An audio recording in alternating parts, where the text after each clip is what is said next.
আজকে আমাদের Literary classics এর 10 নম্বর সেশন। আপনাদের সাথে আমি আছি Sabiha mooring, academic team member from P2M।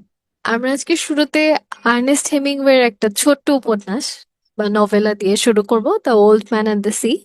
আমরা সবাই এটা সম্পর্কে জানি, আশা করি। আমরা অসংখ্যবার এটার নাম শুনেছি। The old man the sea, এটার উপর একটা মুভিও আছে, হয়তো আপনারা অনেকে দেখেছেন। যদি না দেখেন, কখনো সময় সুযোগ হলে দেখে নিতে পারেন, আশা করি ভালো লাগবে। এই উপন্যাসের বা নভেলা, নভেলা সাধারণত কোনগুলোকে বলি আমরা, যেগুলোর ডিউরেশন হচ্ছে 100 পেজের কম হয়, সেগুলোকেই সাধারণত নভেলা, ছোট উপন্যাস বলা হয়। এরকমই একটা উপন্যাস হচ্ছে আমাদের the old man and the sea. Ernest Hemingway লিখেছেন। এটা মডার্ন এজের একটা লেখা, এবং এটার সেটিংটা হচ্ছে কিউবার একটা সমুদ্র উপকূলীয় অঞ্চল। আমাদের হিরোর নাম হচ্ছে সান্তিয়াগো।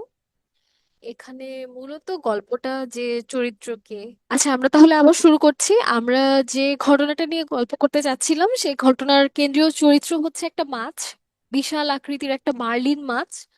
এবং আমরা এখানে দেখবো যে আমাদের স্ট্রাগল আর ডিগনিটি নিয়ে একটা যুদ্ধ চলে, আর ম্যান ভার্সেস নেচারের যে কনসেপ্টটা, সেটা কিভাবে এই লেখায় আমাদের লেখক সাহেব ফুটিয়ে তুলেছেন।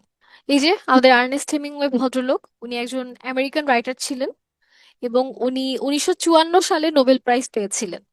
এটা একটা ইম্পর্টেন্ট ইনফরমেশন। কিন্তু ডিরেক্ট এখান থেকেই প্রশ্ন আসবে এরকম না, সাল দিয়ে তো এখন আর প্রশ্ন আসে না, কিন্তু হ্যাঁ এরকম ভাবে প্রশ্ন আসতে পারে যে উনি নোবেল লরিয়েট ছিলেন কিনা, বা উনি ন্যাশনালিটি কি। আমার মনে হয় না এভাবে প্রশ্ন আসার কথা, কারণ এখন তো বেসিক্যালি থিম থেকেই বেস করে অনেক প্রশ্ন আসছে। আমরা ওনার কিছু মেজর ওয়ার্ক দেখে নিতে পারি। এই লেখাগুলো আসলে আমাদের মনে রাখাটা একটু জরুরি। আমরা তো এখন পড়বই the old man and the sea. এর পাশাপাশি ওনার আছে the sun also rises, a farewell to arms, আমরা এটাও আজকে পড়বো।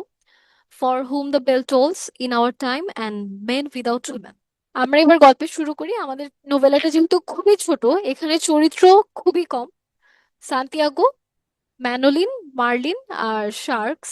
তো আমাদের সান্তিয়াগোর কথা তো প্রথমেই বললাম যে সে হচ্ছে কিউবার খুব বয়স্ক দরিদ্র মানে একজন জেলে। ম্যালোরিন খুব ছোট্ট একটা বাচ্চা ছেলে। সে সবসময় সান্তিয়াগোকে সঙ্গ দেয়। সান্তিয়াগোর সাথে হচ্ছে মাছ ধরতে যায়, তার সাথে মাছ ধরা শিখতে চায়। আর আমাদের মার্লিন মাছ, দ্য জায়ান্ট ফিশ অথবা দ্য গ্রেট ফিশ বারবার বলা হয়েছে নভেলাতে। আর শার্কসরা কিভাবে আসলে মার্লিনকে ছিন্ন ভিন্ন করে দেয়, সেটা আমরা গল্পে দেখতে পাবো। আমাদের গল্পটা শুরু হয় মূলত সান্তিয়াগোর এই দুর্দশাটাকে নিয়েই, যে খুব বয়স্ক হয়ে গেছেন। উনি একটা সময়ে সমুদ্র দাপিয়ে বেরিয়েছেন, অনেক ভালো ভালো মাছ ধরতেন, কিন্তু এখন উনি অনেকদিন যাবত কোনো মাছ ধরতে পারছেন না। তো ওনার সাথে যে ছেলেটা আছে ম্যানোলিন, ছোট্ট একটা ছেলে, ওনার সাথে মাছ ধরা শিখতে এসেছিল। উনি যখন একটানা 40 দিন পর্যন্ত মাছ ধরতে পারেননি, ততদিন পর্যন্ত হচ্ছে সান্তিয়াগোর সাথে ম্যানোলিন হচ্ছে সঙ্গ দিয়েছে। কিন্তু 40 দিন পরে হঠাৎ করেই ওর বাবা এসে ওকে নিয়ে যায় এবং বলে যে তোমাকে আমরা অন্য নৌকায় পাঠিয়ে দিব, তুমি ওখানে গিয়ে থাকবে, ওখানে গিয়ে মাছ ধরা শিখবে। কারণ সান্তিয়াগো হচ্ছে একজন ফেলিয়ার মানুষ, খুবই হতাশাজনক, মানে হতাশাজনক একটা পরিস্থিতি। তার দুর্ভাগ্য, সে 40 দিন যাবত কোনো মাছ ধরতে পারছে না, তাই তার সাথে থাকার কোনো প্রয়োজন নাই। তো ম্যানোলিনের মন খারাপ হয় স্যান্টিয়াগোর জন্য, যেহেতু ওর খুবই ভালোবাসা কাজ করতো স্যান্টিয়াগোর প্রতি। স্যান্টিয়াগো ওকে প্রচন্ড আদর করতো। ও তারপরেও মাঝে মাঝে এসে ওকে খাবার এনে দিত, ওর জিনিসপত্র গুছিয়ে দিত।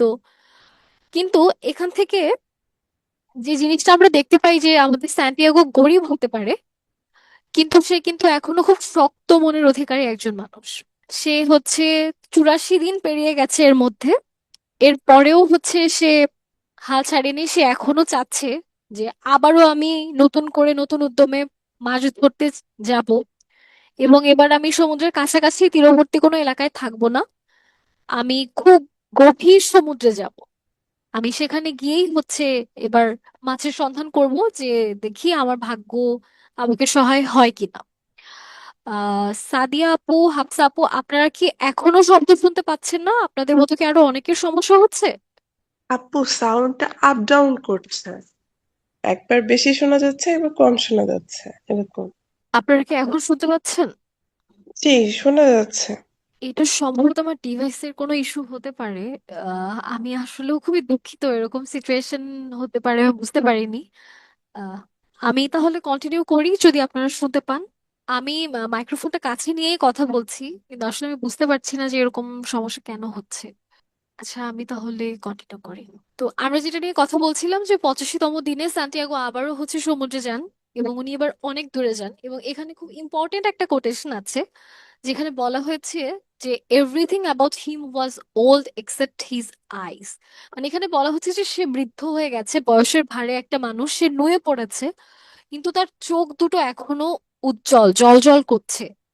মানে তার চোখের মধ্যে যে ক্ষুধা, কোনো কিছু একটা করবার, কোনো কিছু একটা মানে হাসিল করবার ক্ষুধা, কোনো কিছু একটা জয় করবার ক্ষুধা, নিজেকে প্রমাণ করবার যে ক্ষুধা, সেটা তার চোখের মধ্যে ক্রমাগত হচ্ছে দেখা যাচ্ছে। তার চোখের মধ্যে এখনো অনেক স্বপ্ন, এখনো অনেক আশা যে সে অনেক ভালো কিছু করতে পারবে। হ্যাঁ ফাহমিদা আপু, আপনি ঠিকই বলেছেন যে মানুষকে ধ্বংস করা যায়, কিন্তু তার আশা, তার স্বপ্ন, এই দুটো যদি সে বাঁচিয়ে রাখতে পারে, তাহলে আপনি চাইলেও তাকে ধ্বংস করতে পারবেন না। তো আমাদের সান্টিয়াগো কিন্তু এরপরে আসলেও 85তম দিন যে সকালবেলা নৌকা নিয়ে সমুদ্রে চলে গেলেন, উনি এবার আর তীরের কাছে থাকেননি। উনি যেটা ভেবেছেন সেই কাজই করেছেন। উনি অনেক দূরে চলে গেছেন, এবং এরপরে ওনার বড়শিতে একটা বিশাল মাছ ধরা পড়ে। উনি শুরুতে বুঝতে পারেননি যে মাছটা এত বড় হতে পারে। তো উনি যখন ওনার বড়শি দিয়ে মাছটাকে নৌকায় তোলার চেষ্টা করছিলেন, তখন উনি মানে বুঝতে পারলেন যে এটা এতই বিশাল মাছ যে উনি কোনোভাবে মাছটার সাথে হচ্ছে মানে শক্তিতে পেরে উঠছেন না। এবং এভাবে করে যখন হচ্ছে উনি চেষ্টা করলেন, উনি তো মাছটাকে তুলতে পারলেনই না, বরং হচ্ছে মার্লিন যে মাছ ধরা পড়লো সেটাই আসলে নৌকাটাকে টেনে তীরের কাছে নিয়ে যাচ্ছিল। সে দড়ি শক্ত করে ধরে অনেক চেষ্টা করলো, এবং মার্লিন প্রায় 18 ফুট বড় একটা মাছ ছিল। তার হাত কেটে গেছে, তার হাত ভেঙেও গেছে। সে যেহেতু অনেক দিন ধরে হচ্ছে সমুদ্রে যাচ্ছে মাছের সন্ধানে, তার কাছে খাবারের সংকট ছিল, তার কাছে পানি ছিল না। সে মানে শারীরিক ভাবে মানসিক ভাবে খুবই ক্লান্ত, বিপর্যস্ত ছিল। কিন্তু তারপরেও সে প্রাণপণে চেষ্টা করে গেছে, সে কিছুতেই মার্লিনকে ছাড়েনি। এবং সে 3 দিন ধরে এভাবে করে মার্লিনের সাথে যুদ্ধ করেছে, মানে যে কোনো ভাবেই হোক যেন তাকে ও কাবু করতে পারে। এবং উনি যখন মার্লিনের সাথে ক্রমাগত যুদ্ধ করে গেছে মার্লিনকে উম তার বশে আনার জন্য, সে কিন্তু প্রত্যেকটা বাড়ি খুব রেসপেক্টফুল ওয়েতে মার্লিনকে অ্যাপ্রোচ করেছে। সে মার্লিনকে ডিয়ার বলে সম্বোধন করেছে, ফ্রেন্ড বলে সম্বোধন করেছে, ব্রাদার বলে সম্বোধন করেছে। সে কোনোভাবেই মার্লিনকে নিচু চোখে দেখেনি। এবং এখানে সবচেয়ে সুন্দর যে মানে ব্যাপারটা ছিল, মানে এই কোটের মাধ্যমে আমি যেটা লিখতে চেয়েছি সেটা হচ্ছে যে এখানে উনি বলেছেন যে fish, I love you and respect you very much. Marlin ওনার প্রতিপক্ষ, কিন্তু তাকে সে প্রচন্ড পরিমাণে যে ভালোবাসছে, সম্মান করছে, সেই সম্মানটা সে প্রকাশও করছে। এখানে সে কোনো ধরনের কোনো কৃপণতা করেনি। তো এই 3 দিন যখন জমে মানুষের টানাটানি হলো, এরপরে আমাদের সান্তিয়াগো মার্লিনকে মারতে সক্ষম হয়। কিন্তু যেহেতু মার্লিন অনেক বড় মাছ ছিল, মানে তার নৌকার চেয়েও বড় আকৃতির মাছ ছিল, সে নৌকার ভেতরে মার্লিনকে রাখতে পারছিল না। নৌকার পাশে বেঁধে ক্লান্ত হয়ে হচ্ছে সে শুয়ে পড়ে। এখন যখন সে ফিরতে শুরু করে বাড়ির দিকে, যেহেতু মার্লিনের শরীর থেকে রক্ত বের হচ্ছিল তখনও, তো আশেপাশে যে শার্ক ছিল তারা সেই রক্তের স্মেলটা পায়। স্মেলটা পাওয়ার পরে শার্করা, আপনারা তো জানেন যে দল বেঁধে ঘুরতে থাকে, ওরা দল বেঁধেই আসলে মার্লিনকে অ্যাটাক করতে চলে আসে, এবং ওরা বুঝতে পারে যে মার্লিন মৃত অথবা হয়তো আহত। ওরা যে কোনো ভাবেই এখন ওকে কাবু করে ফেলতে পারবে। তো শার্কদের সাথেও কিন্তু সান্তিয়াগোর একটা লড়াই হয়। সে তখন বর্শা, ছুরি, বৈঠা, লাঠি, যে কোনো উপায়ই হচ্ছে শার্কদের হাত থেকে মার্লিনকে বাঁচানোর জন্য, মানে মার্লিনকে যে সে ক্যাপচার করেছে, ওটা তো তার ভিলেজারদের সামনে গিয়ে প্রুফ করতে হবে যে I am not a loser. সে অনেক চেষ্টা করেও এটা পারেনি। শার্করা মিলে মার্লিনের সমস্ত মাংস খেয়ে ফেললো। এবং যখন তীরে মার্লিনকে নিয়ে হচ্ছে সান্তিয়াগো পৌঁছালো, তখন আসলে মার্লিনের যে হাড়, মানে যেটাকে আমরা হাড্ডি বলি সাধারণত, কিন্তু যেহেতু এখানে আমরা মাছ বলছি, মাছের যে বিশাল হাড়, কঙ্কাল, কাটা, ওটাই পড়ে রইলো। আর কিছুই আসলে অবশিষ্ট রইলো না। এরপরে যখন হচ্ছে গ্রামের মানুষ জানতে পারলো যে সান্তিয়াগো তো এরকম বিশাল এক মাছ নিয়ে হাজির হয়েছে, ওরা দেখতে আসলো। এবং ওরা দেখতে এসে যখন মাছটাকে দেখলো না, কিন্তু মাছের কঙ্কালটাকে পড়ে থাকতে দেখলো, ওরা তখন আসলেও বিশ্বাস করলো যে না, ও আসলেও অনেক বড় একটা মাছ ধরেছিল।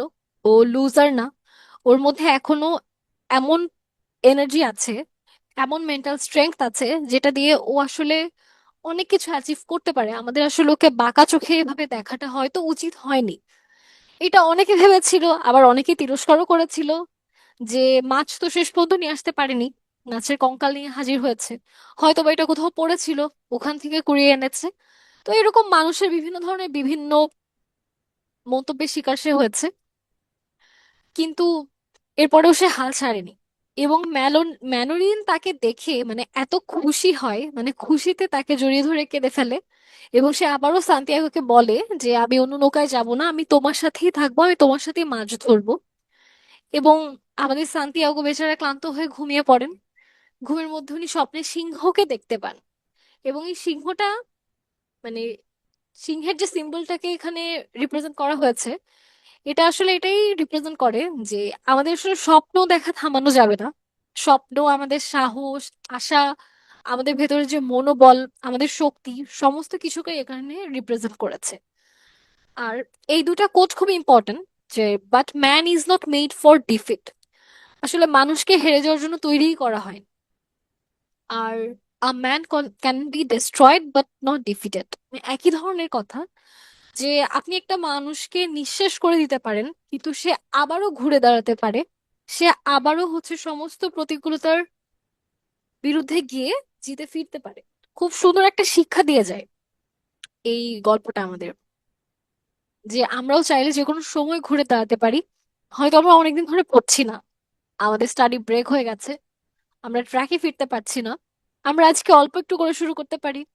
আজকে 1 ঘন্টা, কালকে 2 ঘন্টা, এভাবে করে আমরা ট্র্যাকে ফিরতে পারি। Better late than never. এখানে থিমগুলো নিয়ে আমি আপনাদেরকে লিখেছি, আমি থিমগুলোর বাংলাও লিখে দিয়েছি যেন বুঝতে অসুবিধা না হয়। আমরা এখানে স্ট্রাগল দেখেছি, সান্তিয়াগোর স্ট্রাগল দেখেছি, সান্তিয়াগো কিভাবে তার ডিগনিটি বজায় রাখার জন্য 85 দিন যাবত চেষ্টা করে গেছে মাছ ধরার জন্য, সেটা দেখেছি। ম্যান ভার্সেস নেচার, মানুষ আর প্রকৃতির সম্পর্ক, বৈপরীত্য আমরা দেখেছি। নিজেকে প্রুভ করার যে প্রাইড ছিল সেটাও আমরা দেখেছি। হোপ দেখেছি, এন্ডুরেন্স, পার্সিভারেন্স দেখেছি, কি পরিমাণ ধৈর্য নিয়ে হচ্ছে সান্তিয়াগো এগিয়ে গেছে। সরি। আমরা সান্তিয়াগোর কারেজ দেখেছি, মার্লিনের প্রতি যে তার রেসপেক্ট ছিল সেটাও আমরা কিন্তু এখানে দেখেছি। মার্লিনকে সে ক্যাপচার করেও ধরে রাখতে পারেনি। এই লস থেকে সে কিভাবে হচ্ছে শিক্ষা নিয়ে সামনে এগিয়ে দিতে চাচ্ছে সেটাও দেখেছি। খুবই সরি আসলে, আমার খুব ঠান্ডা লেগেছে। আমরা মেন্টরশিপও দেখেছি, সান্তিয়াগো আর ম্যানোলিনের যে সম্পর্ক, সেই সম্পর্কটাও আমরা দেখেছি। আমাদের পরের যে উপন্যাস সেটা হচ্ছে আ ফেয়ারওয়েল টু আর্মস। এটা বেশ বড় উপন্যাস। এটা 5টা বইয়ে বা 5টা অংশে ভাগ করা ছিল। এটাকেও আমরা খুব ছোট করে পড়ে ফেলবো। তো এই ফেয়ারওয়েল টু আর্মস, এই টাইটেলটার না দুটা হচ্ছে টুইস্টেড মিনিং আছে। প্রথম দিক থেকে যদি আমরা মানে খুব সহজ দৃষ্টিতে কল্পনা করি, একদম যেটা হচ্ছে আমাদের সহজাত মিনিং, যেটা আমরা বলি সাধারণত ডিকশনারি মিনিং বা ডিনোটেটিভ মিনিং। তো ওখানে আ ফেয়ারওয়েল টু আর্মস মানে হচ্ছে চারপাশে যুদ্ধ বিগ্রহ চলছে, যুদ্ধ বিগ্রহ থেকে একজন সৈনিক বিদায় নিতে চাচ্ছে, যুদ্ধকে বিদায় দিয়ে সে শান্তির পথে যেতে চাচ্ছে। আরেকটা যে হিডেন মিনিং আছে সেটার, এটা হচ্ছে এখানে যে নায়ক আর নায়িকা, আমাদের গল্পের শেষে আমাদের নায়িকা মারা যায়। এবং শেষ দৃশ্যে আমাদের নায়িকা কিন্তু আমাদের নায়কের যে হাতের যে কনুই, আমরা যেটাকে আর্মস বলি, যে আমরা অনেক সময় বলি না যে আমরা আমাদের ভালোবাসার মানুষের হাতের উপরে বা কোলের উপরে আমরা আসলে মরে যেতে চাই। তো এরকম একটা সিচুয়েশনেই কিন্তু আমাদের নায়িকা আমাদের নায়কের হাতের উপরেই মারা যায়। তো ওই কনুইয়ের উপরে মারা গিয়ে সে নায়ককে যে ফেয়ারওয়েলটা দিয়ে গেছে, বা নায়ক নায়িকার থেকে যে ফেয়ারওয়েলটা নিয়েছে, এই ফেয়ারওয়েলটাকেও কিন্তু এটা ডিনোট করে। তো আমরা দুইভাবেই আসলে টাইটেলটাকে ইন্টারপ্রেট করতে পারি। এটাও মডার্ন এজের নোভেল, এটাকে আমরা ওয়ার নোভেল বলতে পারি যদি আমরা জনরাটাকে হচ্ছে হাইলাইট করতে চাই। আর আমাদের পুরো স্টোরির ব্যাকগ্রাউন্ডটা হচ্ছে ওয়ার্ল্ড ওয়ার 1 কে কেন্দ্র করে 1916 সালের একটা গল্প। আর সেটিংটা হচ্ছে এখানে দুই জায়গায় হচ্ছে মূলত গল্পটা আমরা দেখতে পাই, একটা হচ্ছে ইটালি আর একটা হচ্ছে সুইজারল্যান্ড। এখানে লাভ ভার্সেস ওয়ারের যে কনফ্লিক্ট সেটা আমরা দেখেছি। এবং আমাদের মেইন থিম আমরা যদি এক শব্দে মনে রাখতে চাই, জি এটা রিয়েল স্টোরি, এটাকে অনেক দিক থেকেই হেমিংওয়ের সেমি অটোবায়োগ্রাফিক্যাল নোভেল বলা হয়। কারণ ওই সময়ে প্রথম যে বিশ্বযুদ্ধটা হয়েছিল, হেমিংওয়ে নিজেও আসলে যুদ্ধটায় গিয়েছিলেন।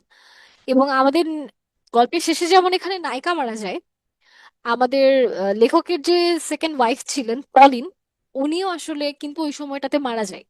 তাই অনেক ক্রিটিক বলেন যে এটা হচ্ছে হেমিংওয়েরই একটা সেমি অটোবায়োগ্রাফিক্যাল নোভেল, যেখানে উনি আসলে ওই যুদ্ধের সময় যে জিনিসগুলো ফেস করেছেন ওগুলোই উনি এই লেখার মাধ্যমে লিখে গেছেন। তো আমরা মেইন থিমটা বলতে পারি যে ওয়ার, লাভ, লস, পেইন প্রত্যেকটা জিনিসেরই একটা সুইট অ্যান্ড সাওয়ার কম্বিনেশন আমরা এই গল্পটাতে পাই। আমাদের এখানেও মানে খুব সিলেক্টিভ কিছু ক্যারেক্টার আছে যারা খুবই ইম্পর্টেন্ট। আমাদের নায়ক ফ্রেডরিক হেনরি, সে একজন আমেরিকান অ্যাম্বুলেন্স অফিসার। আর আমাদের যে নায়িকা ক্যাথরিন বার্কলে, সে একজন ব্রিটিশ নার্স। আর রিনাল্ডে, সেও হচ্ছে একজন লেফটেন্যান্ট। হেমিংওয়ের কথা বলছেন ফাহমিদা আপু, উনি যুদ্ধে সরাসরি অংশ নিয়েছিলেন। রিনাল্ডে, সেও একজন লেফটেন্যান্ট, সে আমাদের ফ্রেডরিকের বন্ধু। এখানে প্রিস্ট আছেন একজন, উনিও আমাদের হেনরির বন্ধু। আর হেলেন যে ফার্গুসন, সে আবার ক্যাথরিনের বন্ধু। তো আমাদের গল্পটা শুরু হয় যে সময়টাতে, সেই সময়টাতে হচ্ছে ইটালিতে অস্ট্রিয়া আর জার্মানি খুবই ধ্বংসযজ্ঞ চালাচ্ছে চারদিকে। প্রথম বিশ্বযুদ্ধ খুব মানে ভালোভাবেই আসলে দামামা বাজিয়ে শুরু হয়ে গেছে। আর আমাদের যে ফেডরিক হেনরি, আমাদের মেইন প্রোটাগনিস্ট, সে তো আমেরিকান অ্যাম্বুলেন্স অফিসার, আপনাদেরকে আগেই বললাম। তো সে হচ্ছে ইটালিয়ান আর্মিতে ওয়ার্ল্ড ওয়ার 1 এর সময় কাজ করা শুরু করেন। এবং উনি যখন যুদ্ধের মধ্যে আসেন, তখন উনি কিন্তু অনেক স্বপ্ন নিয়ে এসেছিলেন। কিন্তু উনি এসে চারপাশে যখন দেখলেন যে যুদ্ধ আসলে ধ্বংস ছাড়া আর কিছুই করছে না, তখন উনি আসলে বেশ হতাশই হয়ে পড়েন। তো আমাদের নায়ক তখন একটা কথা বলেন যে I had seen nothing sacred. মানে উনি এখানে এসে খুব ভালো কিছু, খুব পবিত্র কিছুই আসলে দেখতে পান। উনি শুধু ধ্বংসই দেখেছেন, শুধু মৃত্যুই দেখেছেন, আর কিছুই উনি এখানে দেখেননি। তো আমাদের যে নায়ক, উনি একটু প্লে বয় ছিলেন, ওমেনাইজার ছিলেন। উনি খুব ফ্লার্ট করতেন মানুষের সাথে, উনি কোনো রিলেশনশিপ নিয়ে কখনো সিরিয়াস ছিলেন না। তো এর মধ্যেই হঠাৎ করে যখন লেফটেন্যান্ট রিনালডে তার সাথে ক্যাথরিন বার্কলের পরিচয় করিয়ে দেয়, তখন ক্যাথরিনের সাথেও আসলে সে একটু ফ্লার্ট করারই অ্যাটেম্প নিয়েছিল। সরি, আমার স্লাইড বারবার চেঞ্জ হয়ে যাচ্ছে। কিন্তু ক্যাথরিন খুবই ডিপ্রেসড একটা মানুষ ছিলেন। উনি ব্রিটিশ নার্স ছিলেন, উনিও যুদ্ধে সার্ভিস দিচ্ছিলেন। কিন্তু এই যুদ্ধে ক্যাথরিনের ফিয়ান্সি 1 বছর আগে মারা যায়। তাই সে প্রচন্ড পরিমাণে আপসেট ছিল। এবং যেহেতু যুদ্ধের মধ্যে তার ফিয়ান্সি মারা গিয়েছিল, তার কাছে মনে হয়েছিল যে এটা তার একটা মোরাল রেসপন্সিবিলিটি, যে এই যুদ্ধে মানুষকে সার্ভ করা। সে যেমন তার প্রিয় মানুষকে হারিয়েছে, অন্য আরো অনেক মানুষ তাদের প্রিয় মানুষকে যেন না হারায়, সেটার জন্যই আসলে ক্যাথরিন মূলত আসলে যুদ্ধের ময়দানটা ছেড়ে যায়। এভাবে আমাদের গল্প চলতে থাকে। আমাদের রিনাল্ডে, উনি আবার ক্যাথরিনকে পছন্দ করতেন। এরপরেও উনি ফ্রেডরিকের সাথে ক্যাথরিনের পরিচয় করিয়ে দিয়েছিলেন, কারণ উনি তো জানতেন যে ওনার ফ্রেন্ড হচ্ছে ফ্লার্ট করবে, এরপরে আর কিছুই না। আর রিনালদে নিজেও হচ্ছে অ্যালকোহলিক ছিল, ওমেনাইজার ছিল। মানে দুই বন্ধুর মধ্যেই ক্যারেক্টারিস্টিক্সে খুবই মিল ছিল। তো ওরা সবাই আসলে ভাবছিল যে আমরা একটু ক্যাথরিনের সাথে টাইম পাস করব, এরপরে আমরা যার যার মতো, যুদ্ধ শেষ হলে তো ফেরত চলে যাব। তো শুরুতে ফ্রেডরিক এভাবেই আগাচ্ছিল, সম্পর্কটাকে সে সিরিয়াসলি নেয়নি। কিন্তু ক্যাথরিন খুব শুরু থেকেই সিরিয়াস ছিল। সাধারণত হিউম্যান সাইকোলজিতে আমরা মেয়েরা একটু শুরু থেকেই যে কোনো সম্পর্কে একটু সিরিয়াস থাকি। ছেলেরা থাকে না তা না, যারা আছেন ছেলেরা, আমি কিন্তু আপনাদেরকে বলিনি, অনেকেই থাকে না। তো এরপরে যখন দেখা গেল যে ওরা আস্তে আস্তে সময় কাটানো শুরু করলো, ওদের সম্পর্কের যে ডাইমেনশনটা বদলে গেল। ওরা দুইজনই হচ্ছে দুজনের প্রতি অনেক বেশি ডিপেন্ডেন্ট হয়ে গেল, ইমোশনাল অ্যাটাচমেন্টটা ওদের অনেক বেশি বেড়ে গেল। এবং ওরা আসলে eventually they fall in love with each other. এর মধ্যে হঠাৎ করে আমাদের ফেডরিককে ইটালিতে হচ্ছে যুদ্ধের মধ্যে আহত হতে হয়। আহত হওয়ার পরে যখন তার পায়ে আঘাত লাগে, তার মেইনলি হাঁটুতে আঘাত লেগেছিল, এবং যুদ্ধের যে ক্যাম্প ছিল ওখানে কোনো ডাক্তারই আসলে ওকে ট্রিট করতে পারছিল না। তাই ওকে মিলানের হসপিটালে পাঠানো হয়, সেটা একটা আমেরিকান হসপিটাল ছিল। এবং ওখানে যখন ওকে পাঠানো হয়, ও রিনালদিকে অনেকবার রিকোয়েস্ট করে যেন যে কোনো ভাবেই হোক ওখানে ক্যাথরিনকে আনার ব্যবস্থা করে দেওয়া হয়। তো রিনালদো যেহেতু লেফটেন্যান্ট ছিল, ও অনেক প্রভাব খাটিয়ে ক্যাথরিনকেও ওখানে পোস্টিং দিয়ে দেয়। ওখানে গিয়ে ক্যাথরিন আবারও ফ্রেডরিকের সেবা যত্ন করে, এবং ওই সময় ওদের সম্পর্কের গভীরতাটা আসলে আরো বাড়তে থাকে। কারণ ওরা যে যুদ্ধক্ষেত্র থেকে উঠে এসেছে আর হসপিটালে ওরা যে সারাউন্ডিংস এর ভেতরে আছে, দুইটার পরিবেশ একদমই আলাদা। তো এই সময়ে ক্যাথরিন আসলে কথা প্রসঙ্গে ওকে বলে যে ইউ আর মাই রিলিজিয়ন। কল্পনা করুন এটা আসলে কত মানে বড় একটা কথা, কত দামি একটা কথা, মানে এই কথাটার আসলে গভীরতাটা ঠিক কত, যে একটা মানুষ অন্য একটা মানুষকে ভালোবেসে তার নিজের সমস্ত সত্তা অস্তিত্ব তার নামে করে দিতে চাচ্ছে, তাকে বলতে চাচ্ছে যে তুমি আমার ধর্ম, স্রষ্টার পরে আমি শুধুমাত্র তোমারই আরাধনা করতে চাই। তো এভাবে যখন ফ্রেডরিক দেখতে পেলেন যে ক্যাথরিন আসলেও তার প্রতি অনেক বেশি ইমোশনালি ইনভলভ হয়ে গেছে, তখন ওরা একসাথে আরো অনেক বেশি সময় কাটাতে শুরু করলো। ওরা তখন ঘুরতে যেত একসাথে, টাইম স্পেন্ড করতো। এবং আস্তে আস্তে ফ্রেডরিক বুঝতে পারলো যে না, আই নিড টু সেটেল। এসব ধানাই পানাই করা বাদ দিয়ে, ফ্লার্ট করা বাদ দিয়ে আমার আসলেও সেটেল হওয়া উচিত। কারণ অনেক ভালো একটা মেয়ে পেয়েছি, ছুটে গেলে হয়তো আর পাবো না। এর মধ্যে they made love with each other and Catherine got pregnant. এবং যখন এই সংবাদটা ও ফেডরিককে জানায়, তখন ও 3 মাসের অন্তঃসত্ত্বা। ফেডরিক সুস্থ হয়ে খুবই খুশি হয় এই সংবাদটা পেয়ে। কিন্তু আনফর্চুনেটলি, জি, হিরোইন ওর পাস জানতো।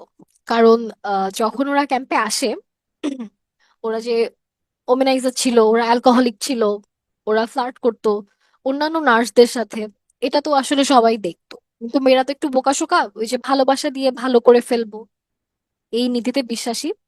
অবশ্য আমাদের ক্যাথরিনের ক্ষেত্রে সেটা ব্যাকফায়ার করেনি। ফ্রেডরিক শেষের দিকে আসলে ওকে অনেক ভালোবেসে ফেলে, এবং ফ্রেডরিক খুব খুশি হয়ে যায় যখন ও জানতে পারে যে ওদের অনাগত সন্তান আসছে এই পৃথিবীতে।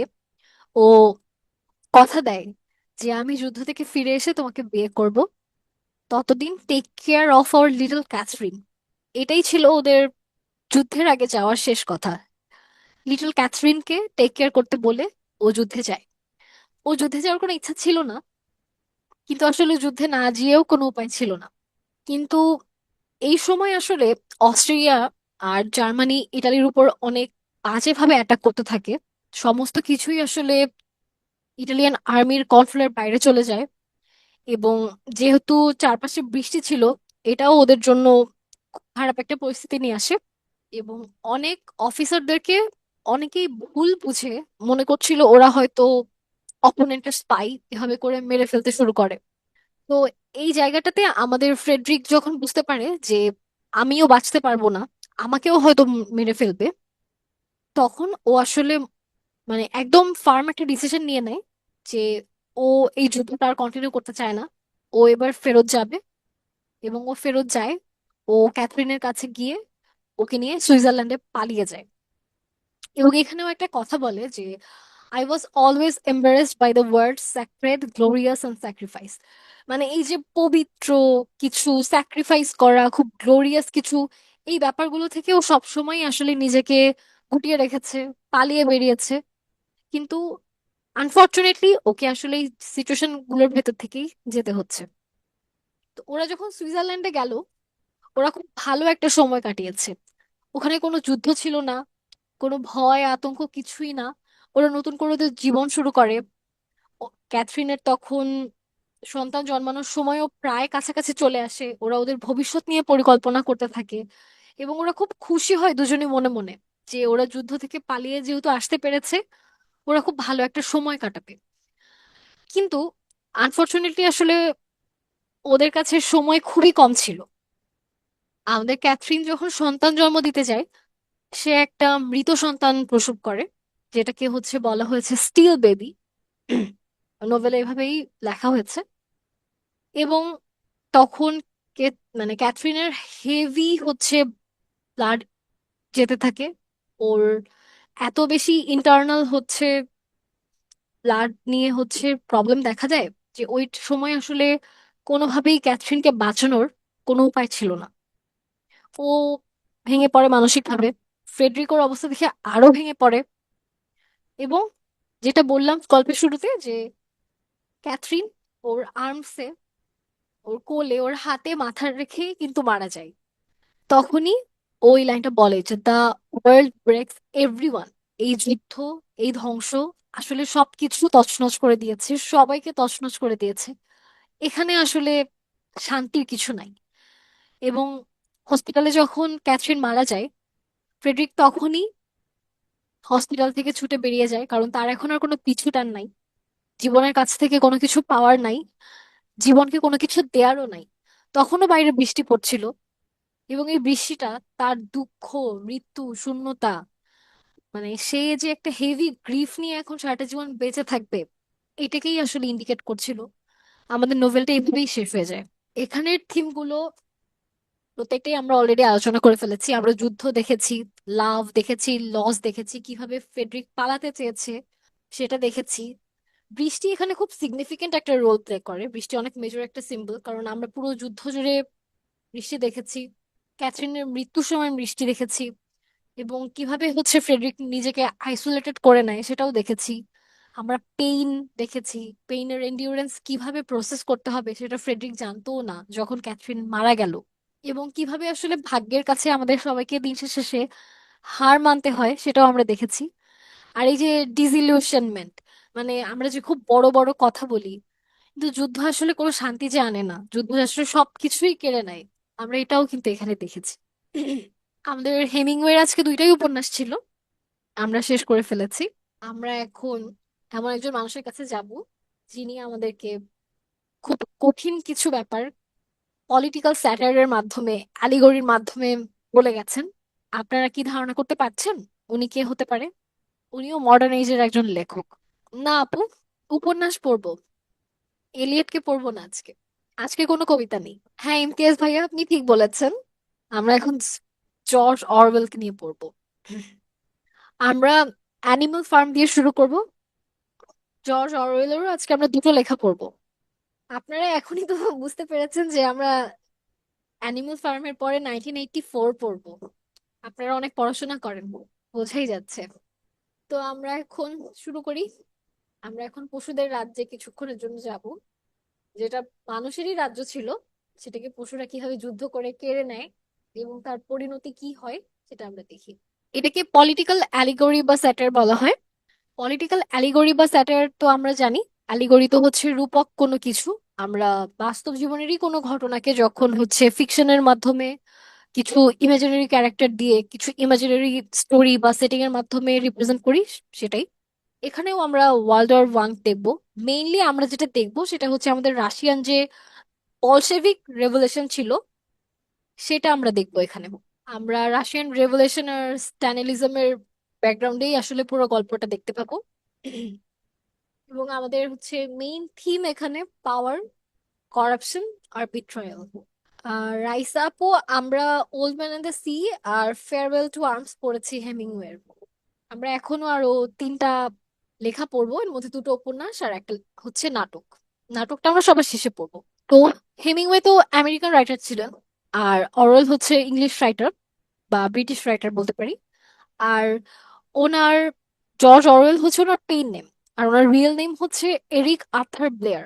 এই ইনফরমেশনটা ইম্পর্টেন্ট, এটা আমরা মনে রাখতে পারি। কারণ কখনো যদি কোনো রাইটারের পেন নেম থেকে প্রশ্ন দিয়ে বলে যে ওনার রিয়েল নেম কি ছিল, অথবা রিয়েল নেম দিয়ে যদি বলে পেন নেম কি ছিল, সেটা আসলে আমরা যাতে বুঝতে পারি এই জন্য ইনফরমেশনটা রেখেছি। কিন্তু উনি জর্জ অরওয়েল নামেই কিন্তু আসলে বেশি পরিচিত, জর্জ এলিয়টের মতো। ওনাকে কিন্তু আসলে ম্যারি অ্যান এভান্স বলে ডাকলে আমরা অনেকেই চিনতে পারবো না, কিন্তু জর্জ এলিয়টকে আমরা এক নামেই সবাই চিনি। তো ওনার দুটো গুরুত্বপূর্ণ লেখা তো আমরা আজকে পড়বই, অ্যানিমাল ফার্ম, এরপর আমরা 1984 পড়বো। এছাড়াও ওনার খুব ইম্পর্টেন্ট কিছু রাইটিংস আছে, পারমিস ডেজ আছে, হোমেস টু ক্যাটালোনিয়া আছে, down and out in Paris and London আছে, the road to Wigan pier. এখানে আমি একটা লিটারারি পিস অ্যাড করতে ভুলে গেছি, সেটা হচ্ছে শুটিং টু অ্যান এলিফ্যান্ট। এটা খুব ইম্পর্টেন্ট, এটা আমি অ্যাড করে দিব আপনাদেরকে যখন পিডিএফটা দিব। এখানে প্রত্যেকটা ক্যারেক্টারেরই কিছু আইডেন্টিটি আর সিম্বল আছে, মানে যেহেতু আমরা বলছি যে পলিটিক্যাল স্যাটায়ার বা পলিটিক্যাল অ্যালিগরি, তো আমরা তো আসলে পলিটিক্যাল ফিগারদেরকেই হচ্ছে ক্রিটিসাইজ করে লেখাটা লেখা হয়েছে, ওভাবেই পড়বো। তো আমরা একটু একটু দেখি যে আমাদের এখানে একজন ওল্ড মেজর আছেন। তার আসল যে পরিচয়, মানে গল্পের পরিচয় হচ্ছে ওল্ড ওর, এবং সে হচ্ছে সিম্বলাইজ করছে বা রিপ্রেজেন্ট করছে আমাদের কার্ল মার্কস বা লেনিনকে। আর নেপোলিয়ন নামে একটা পিগ আছে যে মেইন পিগ লিডার, সে হচ্ছে জোসেফ স্ট্যালিনকে রিপ্রেজেন্ট করে। স্নোবল রিপ্রেজেন্ট করছে লিওন ট্রটস্কিকে। আর স্কুইলার, সে হচ্ছে এখানে নেপোলিয়নের হয়ে স্পিকার হয়ে কথা বলে, মানে চাটুকার একটা চরিত্র সে। পুরো গল্পে দেখা যাবে নেপোলিয়নের সমস্ত কথা আসলে সেই হচ্ছে কনভে করছে সবার কাছে। এটাকে আমরা প্রোপাগান্ডা বলতে পারি, যে আমরা যেভাবে আসলে প্রোপাগান্ডা স্প্রেড আউট করি এবং সেটা করতে আমাদেরকে যারা সাহায্য করে, এরকমই একটা ক্যারেক্টার। আর বক্সার, বক্সার হচ্ছে ওই সময়ের যে ওয়ার্কিং ক্লাস ছিল তাদেরকে রিপ্রেজেন্ট করে। আর বেঞ্জামিন, বেঞ্জামিন হচ্ছে সাইলেন্ট ইন্টেলেকচুয়াল, তাদেরকে রিপ্রেজেন্ট করে। এখানে সাইলেন্ট ইন্টেলেকচুয়াল বলতে বোঝানো হচ্ছে যে ওয়ার্কিং ক্লাসের মানুষ তো আসলে সবসময় খুবই হার্ড ওয়ার্ক করে, ওরা হার্ড ওয়ার্ক করে চায় যে ওদের ভাগ্যটা ওরা বদলে ফেলবে। কিন্তু যারা ইন্টেলেকচুয়াল, তারা যখন দেখে যে চারপাশে আপু এখন কি শোনা যাচ্ছে? আরিয়া আপু, এখন শুনতে পাচ্ছেন? আচ্ছা, আমি সরি, আসলে আজকে আবার সাউন্ড অনেক বেশি ইস্যু করছে, আমার নিজেরও অনেক ঠান্ডা লেগেছে, সরি। তো আমাদের যে, না আমার ফ্যান চলছে না, আমি ফ্যান অফ করে দিয়েছি। আমার কাছে মনে হচ্ছিল যে ফ্যানের আওয়াজের কারণে হয়তো সাউন্ড কম হতে পারে, ফ্যান চলছে না। এখন কি শুনতে পাচ্ছেন? আচ্ছা, তাহলে কন্টিনিউ করি। আমাদের যে ইন্টেলেকচুয়াল থাকেন, আমাদের সমাজের যে মাথারা থাকেন, ওনারা কিন্তু সবসময় আমাদের যে সরকার থাকেন তার বিরুদ্ধে কোনো কথা বলেন না। কারণ আমরা দেখেছি যে ওনারা খুবই ডিপ্লোম্যাটিক ওয়েতে সরকারকেই আসলে খুশি করে চলেন। এখানে বেঞ্জামিনও এরকমই একটা ক্যারেক্টার। আর মিস্টার জোনস, উনি হচ্ছে আমাদের যে ম্যানর ফার্ম আছে, যেটা পরে অ্যানিমাল ফার্ম হয়ে যায়, সেখানকার ওনার। এবং উনি হচ্ছে রাশিয়ার তৎকালীন যে সম্রাট ছিলেন, জার নিকোলাস টু, তাকে রিপ্রেজেন্ট করে। তো আমরা গল্পটা শুরু করছি। আমাদের যে ওল্ড মেজর আছেন, তার মাধ্যমে কিভাবে ম্যানর ফার্ম হচ্ছে অ্যানিমাল ফার্ম হয়ে যায় সেটা আমরা দেখব। তো আমাদের ম্যানর ফার্মের মালিক মিস্টার জোনস, এটা তো আগেই বললাম যে উনি অ্যালকোহলিক ছিলেন, উনি খুবই অলস। এবং উনি যেহেতু মানুষ, উনি যেহেতু সুপেরিয়র, উনি ওনার ফার্মের পশুদের ঠিক মতো দেখাশোনা করতেন না, ওদের ঠিক মতো খাবার দিতেন না, পানি দিতেন না। উনি ওনার মতো খুবই রিল্যাক্টেন্ট ওয়েতেই হচ্ছে ফার্মটা হ্যান্ডেল করছিলেন। তো আমাদের যে ওল্ড মেজর ছিল, ওল্ড বোর, তো সে ডিসাইড করলো যে আমাদের আসলে কিছু একটা করা উচিত।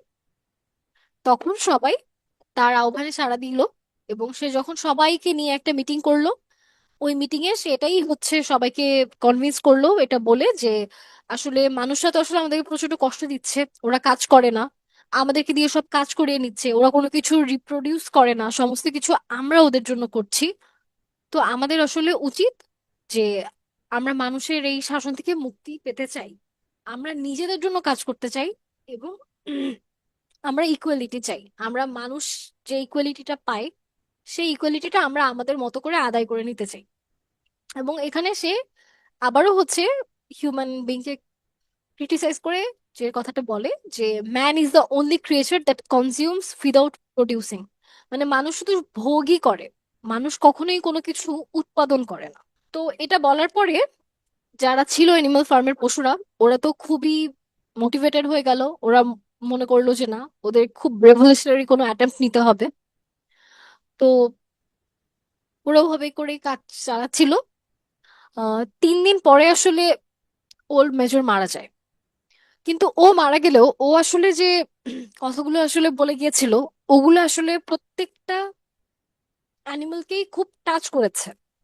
তখন ওদের মধ্যে থেকে নেপোলিয়ন, স্নোবল আর স্কুইলার হচ্ছে উঠে আসলো। উঠে এসে ওরা বললো যে না, আমরা হচ্ছে তোমাদের সবাইকে গাইড করব, এবং আমরা একসাথে একটা থিওরি স্টাবলিশ করার চেষ্টা করব, বা আমাদের একটা নিজস্ব আইডিওলজি বা ফিলোসফি থাকবে, যেটাকে ওরা বললো অ্যানিমালিজম। ওখানে ওরা 7 কন্ডেন্টমেন্টস সাইন করলো। এখানে ওরা বলল যে ওরা মানুষের মতো পোশাক কখনোই পরবে না। দু পায়ের যে মানুষ বা দু পায়ের পশু, তাদেরকে ওরা ঘৃণা করবে। শুধুমাত্র যারা 4 পেয়ে, তাদের সাথে ওরা বন্ধুত্ব করবে। ওরা কখনো অ্যালকোহলিক হবে না। ওরা কখনো মানুষের মতো হচ্ছে বিছানায় গিয়ে শুয়ে পড়বে না। এরকম আরো খুব উইয়ার্ড উইয়ার্ড কিছু রুলস ওরা নিজেরা নিজেরা স্টাবলিশ করলো। এবং ওরা হচ্ছে সবাই সবাইকে প্রমিস করলো যে ওরা এখন থেকে এটাই হচ্ছে অ্যাপ্লাই করবে ওদের লাইফে। এটা ওরা সবাই মেনে চলবে, খুব স্ট্রিক্টলি ফলো করবে। এবং ওরা এটাও বলেছে যে কোনো অ্যানিমালকে ট্রেড করা যাবে না, কোনো কিছুই অ্যানিমালের এগেনস্টে গিয়ে করা যাবে না। এবং একজন অ্যানিমাল বা একটা অ্যানিমাল অন্য অ্যানিমালকেও মারতে পারবে না। মানে ওরা নিজেদের মধ্যেই একটা রেভলিউশনারি একটা আইডিওলজি নিজেরাই নিয়ে আসলো, এবং ওইভাবে করে ওরা কাজ করলো। তো মিস্টার জোন্স তো আর এটা জানে না। মিস্টার জোন্সের মতোই ছিল। এদিকে হচ্ছে ওরা ধীরে ধীরে নিজেরা নিজেদেরকে প্রিপেয়ার করছিল। নেপোলিয়ন আর স্নোবল হচ্ছে ওদেরকে গাইড করছিল, ওদেরকে এডুকেট করছিল, ওদেরকে ট্রেন আপ করছিল। তো এরকমই একটা দিন, খুবই র্যান্ডম একটা ডে, মানে একটা সামার ডে, তো মিস্টার জোন্স আবারও হচ্ছে পশুদের খাবার দিতে ভুলে যায়। তখন ক্ষুধার্ত পশুরা ওর এগেনস্টে বিদ্রোহ করে। এবং মিস্টার জোন্স কোনোভাবেই আসলে তার যে শক্তি বলেন, সামর্থ্য বলেন, তার লোকবল, কোনো কিছু নিয়েই আসলে ওদেরকে আটকাতে পারে নাই। অবশেষে আসলে মিস্টার জোন্সকেই ওরা তাড়িয়ে দেয়, এবং ম্যানর ফার্মের নাম ওরা বদলে দেয়, অ্যানিমাল ফার্ম নাম রাখে। ওরা সবাই খুব খুশি হয় যে ওরা এখন সবাই ইকুয়াল হয়ে গেছে, ওরা সবাই ওদের মতো করে ওদের জীবনটাকে বাঁচবে। কিন্তু আসলেও কি সেটা হয়? এটা তো আসলে হয় না। প্রত্যেকটা রেভুলেশনের পরেই সেটার কি পরিমাণে হচ্ছে মিস ইউজ হয়, সেটা তো আমরা আসলে আমাদের নিজেদের চারপাশেই দেখতে পাচ্ছি। বিপ্লব পরবর্তী অবস্থা। হ্যাঁ, আমরা 24-এর পর থেকে অনেক কিছুই দেখছি। 26 হয়ে গেছে, আশা করি সামনে আরো দেখবো। তো আমাদের অ্যানিমাল ফার্মের যে পশুরা ছিল, তারা তো খুবই আশা নিয়ে কাজ করলো। তখন তারা নিজেরা নিজেরাই কাজ করছে, তারা নিজেরাই ফসল ফলাচ্ছে, তারা নিজেরাই খাবার বানাচ্ছে, তারা সবকিছু করছে। তো এখানে এসে স্নোবল হচ্ছে পশুদেরকে ট্রেন আপ করতে চাচ্ছে। সে চাচ্ছে ওরা হচ্ছে এডুকেটেড হোক, ওরা ওয়েল ম্যানার্ড হোক, ওদের ফার্মের হচ্ছে আরো ফ্লারিশমেন্ট আসুক। কিন্তু এদিকে নেপোলিয়ন তখন হচ্ছে কিছুই করছিল না। নেপোলিয়ন আশেপাশে হচ্ছে মলিক্স নামে একটা পাপি ছিল। পাপি না, ও ডগ ছিল। ও তখন 9টা পাপিসের হচ্ছে জন্ম দেয়। তো ওদেরকে ট্রেন আপ করছিল যে ওরা আমার অনুগত হয়ে থাকবে। ও নিজের মতো করেই হচ্ছে সবকিছু করে যাচ্ছিল। এদিকে যে বক্সারের কথা বললাম, খুব হার্ড ওয়ার্কিং একটা হর্স ছিল। ওর হচ্ছে মেন্টালিটি ছিল যে I will work harder and harder. মানে ও প্রচন্ড কঠোর পরিশ্রমী ছিল, এবং ওর কাছে মনে হচ্ছিল যে আমি অনেক পরিশ্রম করব, পরিশ্রম করে আমি হচ্ছে আমার ভাগ্যটা বদলাবো। এবং স্নোবল তখন হচ্ছে উইন্ডমিল বানাতে চায়, কারণ উইন্ডমিল হলে ওদের ইলেকট্রিসিটি আসবে, ওদের কাজ করতে সুবিধা হবে, ওরা অনেক ধরনের হচ্ছে ফ্যাসিলিটিস পাবে। কিন্তু নেপোলিয়ন কখনোই এটা চায়নি। ও আসলে চেয়েছিল যে পশুরা আসলে জিম্মি থাকুক। কিন্তু এই মিটিংটা আবার ওরা হচ্ছে ডাকে যে উইন্ডমিল নিয়ে আমরা হচ্ছে ভোট করব। ভোট করে আমরা দেখবো যে কারা আসলে এটার পক্ষে আছে আর কারা এটা চাচ্ছে না। তো মিটিং এ দেখা গেল যে বেশিরভাগ পশুই চাচ্ছে যে স্নোবল উইন্ডমিলটা বানাক। কিন্তু নেপোলিয়ন তখন যেটা করলো, ওর যে সেই ট্রেইনড 9টা ডগ ছিল, মানে পাপিস থেকে ওরা তো বড় হয়ে এখন ট্রেন ডগস হয়ে গেছে। তো ওরা হচ্ছে স্নোবলকে তখন ফার্ম থেকে তাড়িয়ে দেয়। ওরা অ্যাটাক করে স্নোবলের উপরে। স্নোবলের তখন আসলে পালিয়ে যাওয়া ছাড়া কোনো উপায় থাকে না। তো এরপরে নেপোলিয়ন একাই লিডার, ওর কোনো কম্পিটিটর নাই, স্নোবল নাই। ও এই সিচুয়েশনটা যখন হয়, তখন প্রত্যেকটা অ্যানিমালি হচ্ছে খুব ট্রমাটাইজড হয়ে যায়, এবং ওরা আসলে বুঝতে পারে যে ওরা যে আসলে স্বাধীনতার জন্য এত লড়াই করলো, সেটা আসলে মনে হয় না ওয়ার্কআউট করবে। কারণ নেপোলিয়ন খুব হচ্ছে ডিক্টেটরশিপ চালানো শুরু করে দেয় ওদের উপরে। হ্যাঁ ফাহমিদা আপু, আপনি ঠিক বলেছেন, ওদের আসলে মোহভঙ্গ হয়ে যায়। তো ওটাই, স্নোবলকে তাড়িয়ে দেওয়ার পরে নেপোলিয়ন তো হচ্ছে সব ক্ষমতা নিজের করে নিল। আর স্নোবলের যে স্পিকার ছিল, সরি স্নোবল না, নেপোলিয়নের যে সেই স্পিকার ছিল স্কুয়েলার, ও হচ্ছে পশুদেরকে সবসময় বোঝাচ্ছে যে নেপোলিয়ন আসলে সবকিছু ভালো করছে, তোমাদের ভালোর জন্য করছে, কোনো কিছুই আসলে এখানে ভুল না। ও হলে নেপোলিয়নের হয়ে হচ্ছে মানে খুবই ফুলে ফেপিয়ে হচ্ছে কথা বলেই যাচ্ছে বলেই যাচ্ছে। এবং যখনই ও দেখতে পাচ্ছে যে কোনো অ্যানিমাল হচ্ছে প্রোটেস্ট করতে পারে, তখনই ও বলল, মানে সবাইকে এটাই বলে ভয় দেখাতো যে মিস্টার জোনস কিন্তু ফেরত আসবে। মিস্টার জোনস ফেরত আসলে আবার আমরা মানুষের আন্ডারে চলে যাব, তখন আমাদের দুর্ভোগ দুর্দশা আরো বাড়বে। তখন নেপোলিয়ন আরেকটা কাজ করে, সেটা হচ্ছে মানে ও তো আসলে শুরু থেকেই উইন্ডমিলের এগেনস্টে ছিল, কিন্তু ও তখন আবার এটা স্ট্যাবলিশ করতে চায় যে আসলে উইন্ডমিল বানানোর প্ল্যানটা আমারই ছিল। স্নোবল আসলে ওটা আমার থেকে চুরি করে নিয়ে গেছিল। ও হচ্ছে চুরি করে তোমাদের সামনে বলতে চাচ্ছিল যেটা ওর আইডিয়া, কিন্তু এরকম কিছুই না। তো এইখানে যখন উইন্ডমিল বানানোর কাজটা আবার নতুন করে শুরু হয়, সবাই কিন্তু অনেক কাজ করে। এবং যেটা বললাম যে বক্সার অনেক বেশি কাজ করে। এবং বক্সার হচ্ছে নেপোলিয়নের অন্ধ ভক্ত ছিল, মানে বক্সারের কাছে সবসময় মনে হতো যে নেপোলিয়ন হচ্ছে একটা গড লাইক ক্রিয়েচার বা গড লাইক ফিগার। মানে he can never be wrong, Napoleon is always right. Ultimately যেটা হয়, এই বক্সারকে নেপোলিয়ন হচ্ছে পরে অন্য একটা নেইবারিং যে ফার্ম আছে ওখানে হচ্ছে সেল করে দেয়। কিন্তু বাকি ফার্মের মানুষদেরকে বলা হয় যে বক্সার হচ্ছে উইন্ডমিলের কাজ করার সময় হচ্ছে ইনজিওর্ড হয়ে যায়, ওকে হচ্ছে হসপিটাল নিয়ে গেছে, নেপোলিয়ন অনেক ট্রিটমেন্ট করেছে, কিন্তু আলটিমেটলি ও হচ্ছে মারা গেছে। তো এটা তো শুনে তো বাকিরা খুবই খুশি যে না, নেপোলিয়ন তো আসলে অনেক ভালো, ও হচ্ছে বক্সারের জন্য এত কিছু করেছে, আমাদের জন্য আসলে করবে। কিন্তু এটা কখনোই আসলে আর আমরা দেখতে পাই না। বরং আমরা দেখি যে নেপোলিয়ন বা যারা হচ্ছে পিক্স ছিল, ওরা আরো বেশি শক্তিশালী হয়ে যেতে শুরু করে, ওরা অন্যান্য পশুদের উপর আরো বেশি অত্যাচার শুরু করে দেয়, ওরা মানুষের সাথে হাত মেলায়। ওরা হচ্ছে মিস্টার পিকি নামে একজন ছিল, ওর থেকে ল্যান্ড কিনে নেয়, এবং অনেক অ্যানিমেলকে ওরা সেল করে দেয়, ওরা ট্রেডিং শুরু করে, এবং ওদের যে 7 কমান্ডমেন্টস ছিল ওইটা ওরা প্রত্যেকটা হচ্ছে ব্রেক করতে থাকে। ওরা তখন মানুষের সাথে ঘুরে বেড়ায়, মানুষের সাথে বন্ধুত্ব করে, তখন হচ্ছে দেখা যাচ্ছে যে ওরা দু পায়ে হাঁটা শুরু করে, ওরা মানুষের মতো পোশাক পরে, ওরা মানুষের সাথে হচ্ছে ড্রিঙ্ক করে, ওরা মিস্টার জোনসের ফার্মে গিয়ে হচ্ছে রেস্ট করে, মানুষের মতোই ঘুমায়। ওরা অ্যানিমাল হয়ে আরেকটা অ্যানিমালকে অ্যাটাক করছে, মানে ওরা প্রত্যেকটা রুলই ব্রেক করছে। এবং প্রত্যেকটা রুল ওরা ব্রেক করতে করতে লাস্টে ওদের এই 7টা রুল ভেঙে চুরে একটা রুলে এসে দাঁড়ায়, এবং সেটা হচ্ছে all animals are equal but some animals are more equal than others. তখন এটাকেই হচ্ছে নেপোলিয়ন স্টাবলিশ করে যে সবাই সমান, সব পশুরাই সমান, কিন্তু কেউ কেউ একটু বেশিই সমান। তো সে আমরা এটাই দেখতে পাই যে নেপোলিয়ন আর দলবল হচ্ছে মানুষের সঙ্গেই হচ্ছে বসছে, খাচ্ছে, ব্যবসা করছে, ট্রেডিং করছে। আর বাইরের পশুরা, ওরা জানালা দিয়ে তাকিয়ে তাকিয়ে দেখছে যে পিগস আর মানুষের মধ্যে আসলে এখন আর কোনো পার্থক্য বোঝা যাচ্ছে না, দুই প্রজাতিকেই আসলে ওদের কাছে খুব সমান মনে হচ্ছে। তো পলিটিক্যাল স্যাটায়ারের মাধ্যমে যে রাশিয়ার যে তখন বলশেভিক রেভলিউশন ছিল, ওটাকেই আসলে ক্রিটিসাইজ করেছেন অরওয়েল। এখানের থিমগুলো আমরা আলাপ করেছি এতক্ষণ, এখানে আমরা পাওয়ার দেখেছি, পাওয়ারের করাপশন দেখেছি, কিভাবে হচ্ছে রিভলিউশনের স্বপ্ন দেখিয়ে হচ্ছে ওয়ার্কিং ক্লাস পিপলকে বা ওয়ার্কিং ক্লাস অ্যানিমালকে হচ্ছে বিট্রে করা হয়েছে। ইনএকুয়ালিটি নিয়ে কথা বলেছি আমরা, প্রোপাগান্ডা কিভাবে ছড়ানো হয়েছে। আর বক্সারের যে ব্লাইন্ড লয়ালিটি ছিল সেটা কিভাবে আসলে ওর জীবনেই ধ্বংস নিয়ে আসে আমরা সেটা দেখেছি। মিস্টার জোনসের ভয় দেখিয়ে প্রত্যেকটা অ্যানিমালকে যে আটকে রাখা হয়েছে সেটা দেখেছি। এডুকেটেড করতে চেয়েছিল ওকে, ওদেরকে সবাইকে স্নোবল, নেপোলিয়ন সেটা করতে দেয়নি। এক্সপ্লয়টেশন দেখেছি, যে কিভাবে হচ্ছে ওদেরকে এক্সপ্লয়েট করা হয়েছে।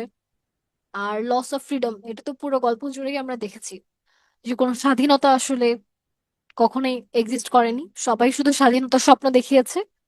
এবং যার যার স্বার্থ হাসিল হয়ে যাওয়ার পরে এই স্বপ্নটাও সবার ভেঙে গেছে। স্টোরি এভাবেই শেষ হয়, শুভ ভাইয়া, এভাবেই স্টোরিটা শেষ হয় যে আসলে পিগস আর মানুষ মিলেমিশে একাকার হয়ে গেছে। এখন আর আইডেন্টিফাই করা যাচ্ছে না যে কারা মানুষ আর কারা শূকর। দুই প্রজাতি এখন সমানভাবেই আসলে অ্যানিমেলদেরকে বিট্রে করছে। আমরা 1984 পড়বো।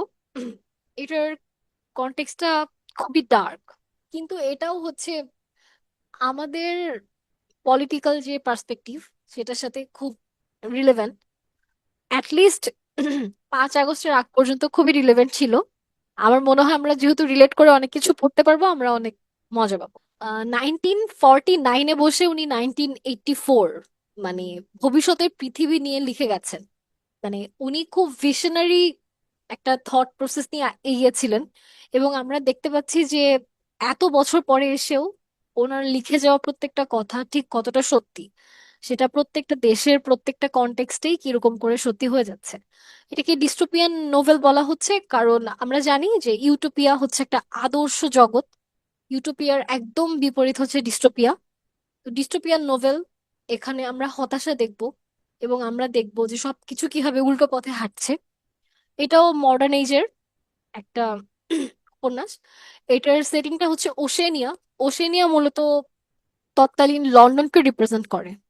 ব্রিটিশ যে এম্পায়ার ছিল ওটার রিপ্রেজেন্টেটিভ হিসেবে হচ্ছে এখানে সেটিংটাকে হচ্ছে সাজানো হয়েছে। আর এখানে আমরা যাকে নিয়ে গল্প করব, যাকে আমরা কখনোই আসলে দেখতে পাই না কিন্তু যার ভয়ে আমরা তটস্থ থাকি, বিগ ব্রাদার আছেন। আর এখানের মেইন যে থিম সেটা হচ্ছে টোটালিটেরিয়ানিজম, সার্ভাইলেন্স অ্যান্ড কন্ট্রোল। প্রত্যেকটাই আমরা আমাদের লাইফে ফেস করে এসেছি, তাই আশা করি আমরা রিলেট করতে পারবো। আমাদের এখানেও খুব সিলেক্টিভ এবং ইম্পর্ট্যান্ট যে ক্যারেক্টার, তাদের নিয়ে আমরা কথা বলতে পারি। উইনস্টন স্মিথ, সে হচ্ছে আমাদের হিরো। সে হচ্ছে পার্টির হয়ে কাজ করে, বিগ ব্রাদারের পার্টি। আর জুলিয়া, সে উইনস্টনের সিক্রেট লাভার। আর ও ব্রায়ান, সেও হচ্ছে পার্টির মেম্বার, কিন্তু সে সবার সামনে প্রেজেন্ট করে যে সে আসলে পার্টির এগেনস্টে কাজ করে, সে আসলে পার্টির স্পাই, আন্ডার কভার এজেন্ট। আর মিস্টার চ্যারিংটন, উনি একজন শপ ওনার, উনিও সেম আন্ডার কভার এজেন্ট হিসেবেই কাজ করেন। আর এমানুয়েল গোল্ডস্টেইন, ওনাকে পার্টির এনিমি ফিগার হিসেবে দেখানো হয়, কিন্তু ওনার আসলে কোনো এক্সিস্টেন্স এই গল্পে নাই। উনি পুরোটাই একটা ইমাজিনারি ফিগার, এবং এটাও আসলে বিগ ব্রাদারেরই তৈরি করা। আর big brother, the omnipotent character, যে আসলে পুরো গল্প জুড়েই আছে, কিন্তু তার সাথে আসলে আমাদের কখনো ইন্টারাকশন হয় না। তো আমাদের গল্পটা এরকম ভাবেই শুরু হয় যে আমাদের যে উইনস্টন স্মিথ, সে ওশেনিয়াতে থাকে। ওশেনিয়াতে তখন ঘড়িতে 13টা বাজছে। ঘড়িতে আসলেও ওশেনিয়াতে 13টা বাজে, আমাদের বাস্তব জগতে না বাজলেও। এভাবেই সময়টা যখন 13টা বাজে ঘড়িতে, ওই সময়টাতেই আসলে আমাদের গল্পটা শুরু হয়। আর ওশেনিয়াতে সবকিছু পার্টি নিয়ন্ত্রণ করতো। আর পার্টি যে হেড ছিল উনি মূলত বিগ ব্রাদার। আর আমরা দেখতে পাচ্ছি যে প্রত্যেকটা জায়গায় মানুষের ঘরে বাইরে টেলিস্ক্রিন বসানো আছে, এবং এই টেলিস্ক্রিনের মাধ্যমেই হচ্ছে সবাইকে হচ্ছে ওয়াচ আউট করা হচ্ছে, সবাইকে হচ্ছে সার্ভেলেন্সের আন্ডারে রাখা হচ্ছে। টেলিস্ক্রিনটাকে আমরা সিসিটিভি ক্যামেরার সাথে হচ্ছে কম্পেয়ার করতে পারি, আমাদের জন্য বুঝতে সুবিধা হবে যে আমাদের নিজেদের লাইফের উপর নিজেদের কোনো কন্ট্রোল নাই, আমাদেরকে প্রতিনিয়ত মনিটর করা হচ্ছে, এবং এটার উপর আমাদের কোনো হাতও নেই। এবং প্রত্যেকটা জায়গায় বিগ ব্রাদারের পোস্টার, বিগ ব্রাদারের ছবি, যেটা নিচে খুব বড় বড় করে লেখা আছে যে big brother is watching you. তো উইনস্টন এখানে মিনিস্ট্রি অফ ট্রুথে কাজ করতো। এখন মিনিস্ট্রি অফ ট্রুথ শুনলে আমাদের মনে হতে পারে যে এখানে বোধহয় খুব ভালো ভালো কোনো কাজ হয়, কিন্তু এটা আসলে খুবই মানে আইরনিক্যাল বা স্যাটিরিক্যাল একটা নাম। এখানে মূলত যে কাজ ছিল সেটা হচ্ছে আমাদের ইতিহাস বদলে দেয়া। এবং উইনস্টন এখানে ক্লার্ক হিসেবে কাজ করতো। আমাদের যে ইতিহাস, আমাদের সত্যি ঘটনা, আমাদের আর্কাইভের যে জিনিসপত্র যেগুলো আসলে বিগ ব্রাদার বা পার্টির এগেনস্টে কোনোদিনও হচ্ছে কেউ ইউজ করতে পারে, সেই জিনিসগুলো আসলে ওরা প্রত্যেকটাই এখানে বসে ধ্বংস করে দিত। তো উইনস্টন এখানে এই কাজটাই করতো। কিন্তু এখানে এই কাজটা করলেও মনে মনে ও কখনোই বিগ ব্রাদার বা তার পার্টির এই কাজগুলোকে সমর্থন করতো না। আর ওখানে কোনো কিছুই তো গোপন থাকতো না, সমস্ত কিছুর উপরেই হচ্ছে বিগ ব্রাদারের মনিটরিং ছিল। তো ওখানে ডায়েরি ক্যারি করাটা ছিল অনেক বড় একটা ক্রাইম। কিন্তু এই ক্রাইমটা আমাদের নায়ক উইনস্টন স্মিথ সে জেনে শুনেই করে। সে মিস্টার চ্যারিংটনের শপ থেকে হচ্ছে ডায়েরি কেনে।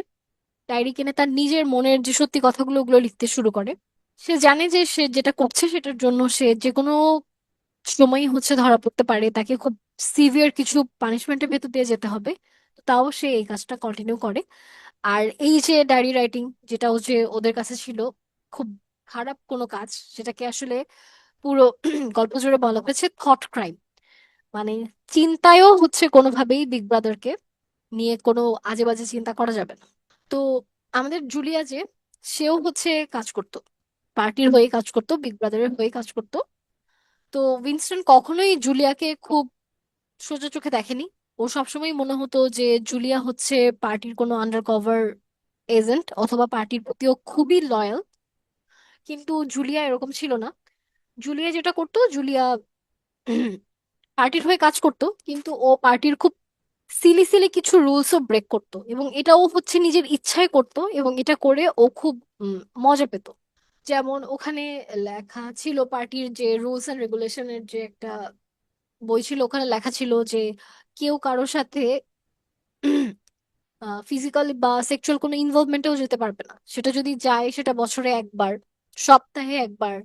কেউ হচ্ছে বেবি কনসিভ করতে পারবে কি পারবে না, প্রত্যেকটা জিনিসই হচ্ছে বিগ ব্রাদারই হচ্ছে তাদেরকে বলে দিবে, এবং ওই অনুযায়ী তাদেরকে কাজ করতে হবে। কিন্তু এই ধরনের যে রুলস ছিল এগুলা জুলিয়া ক্রমাগত হচ্ছে ব্রেক করতো। জুলিয়া যেখানে কাজ করতো সেখানে প্রত্যেকের সাথেই কোনো না কোনো ভাবে ও হচ্ছে ইমোশনাল অথবা ফিজিক্যাল যে কোনো ধরনের ইনভলভমেন্টে চলে যেত, এবং ওইগুলো করে খুবই মজা পেত। এবং এই কারণেও হচ্ছে জুলিয়াকে স্মিথ খুবই অপছন্দ করতো, কারণ ওর কাছে মনে হতো যে জুলিয়া খুবই খারাপ একটা মেয়ে। কিন্তু মনে মনে আমাদের জুলিয়া খুবই পছন্দ করতো ওকে। তো এরকমই একদিন একটা নোট জুলিয়া স্মিথকে দেয়। ওখানে জাস্ট একটা লাইনই লেখা ছিল, I love you, plain and simple confession. আর কোনো বাড়াবাড়ি রকমের কিছুই লেখা ছিল না। এরপরে ওরা দেখা করতে শুরু করে, এবং প্রত্যেকটাই ওরা গোপনে করে। ওরা গভীর বনে গিয়ে দেখা করে, কারণ জনসম্মুখে দেখা করা যাবে না, এটা রুলসের বাইরে। এবং ওরা পার্টির নিয়ম ভাঙতে শুরু করে, নিজেদের ব্যক্তিগত জীবন তৈরি করতে চায়, ওরা এখান থেকে পালাতে চায়, ওরা নিজেদের একটা জগৎ তৈরি করতে চায়। তো মিস্টার চ্যারিংটনের যে কথা বলছিলাম, যার দোকান থেকে ডায়েরি কিনেছিল আমাদের স্মিথ, ওখানে ওরা একদিন একটা ঘর ভাড়া করে ওখানে থাকে। এবং ওরা মনে করে যে এই ঘরটা আমাদের জন্য নিরাপদ, এখানে কোনো টেলিস্ক্রিন নেই, এবং এখানে আমাদেরকে বিগ ব্রাদার দেখতে পাবে না, আমরা কোনো ধরনের কোনো মনিটরিং এর মধ্যে পড়বো না, আমরা এখানে ফ্রি, আমরা এখানে নিজেদের মতো করে টাইম স্পেন্ড করতে পারি, আমাদের উপরে কোনো ধরনের কোনো অ্যালিগেশন আসবে না। কিন্তু এটা আসলে একটা ট্র্যাপ ছিল, কারণ ওরা জানতো না যে মিস্টার চ্যারিংটন হচ্ছে বিগ ব্রাদারের বা দ্য পার্টির হচ্ছে আন্ডারকভার এজেন্ট। তো ও ব্রায়ানের কথা আমরা শুরুতে বলেছি, ও ব্রায়ান হচ্ছে বন্ধু ছিল আমাদের স্মিথের। তো ব্রায়ানকে তো স্মিথ ভালোই ভেবেছিল, মনে করেছিল আমার আর জুলিয়ার মতো ও হচ্ছে ভেতরে ভেতরে প্রোটেস্ট করতে চাচ্ছে, কিন্তু আসলে পারছে না।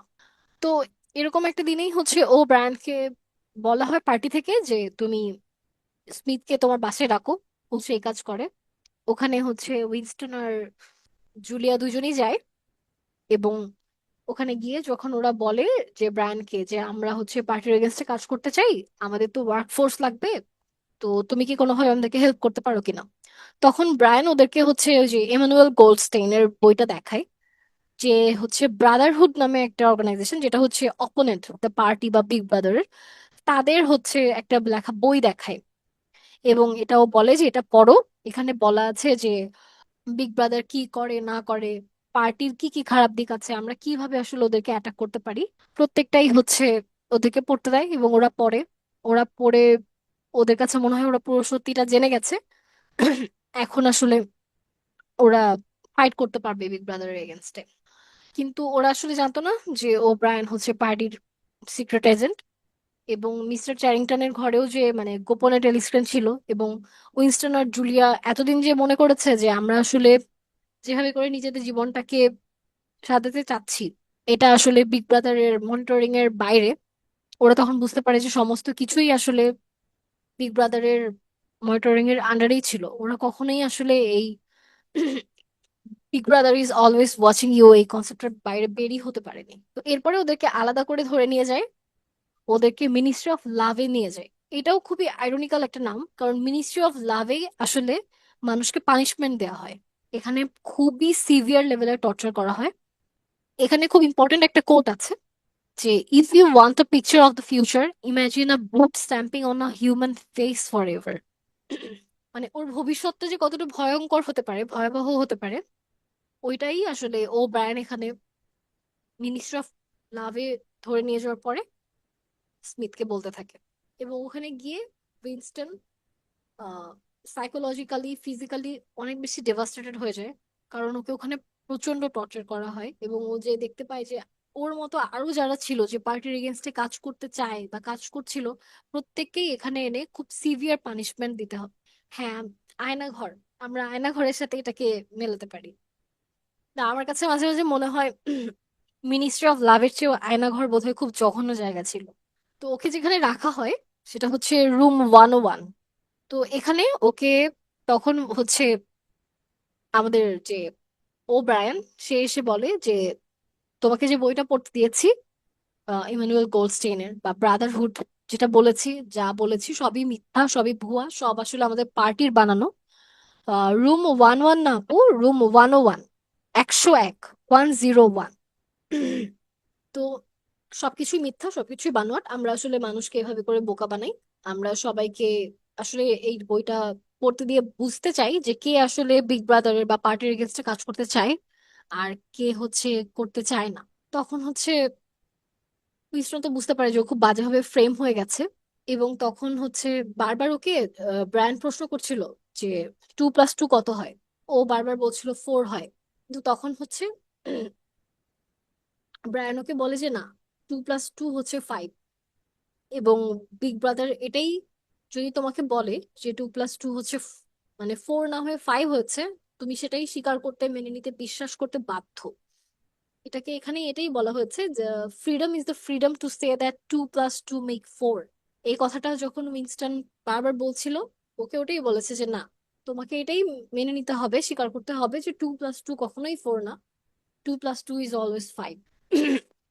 এখন কি শুনতে পাচ্ছেন তৌকির ভাইয়া? আমার সাউন্ড এখন শোনা যাচ্ছে? একদম ক্লিয়ার। আচ্ছা, আমি আসলে খুবই সরি, আজকে পুরোটা টাইম আপনাদেরকে অনেক ঝামেলা নিতে হচ্ছে সাউন্ডটা নিয়ে। তো আলটিমেটলি যখন হচ্ছে উইনস্টন এটা স্বীকার করে নেয়, তখন হচ্ছে উইনস্টনের উপরে টর্চারের মাত্রাটা আরো বাড়িয়ে দেওয়া হয়। কারণ ও তো অনেক বড় ক্রাইম করেছে, ও থট ক্রাইম করেছে, ও জুলিয়াকে ভালোবেসেছে, যেগুলা এখানে একদমই হচ্ছে প্রহিবিটেড।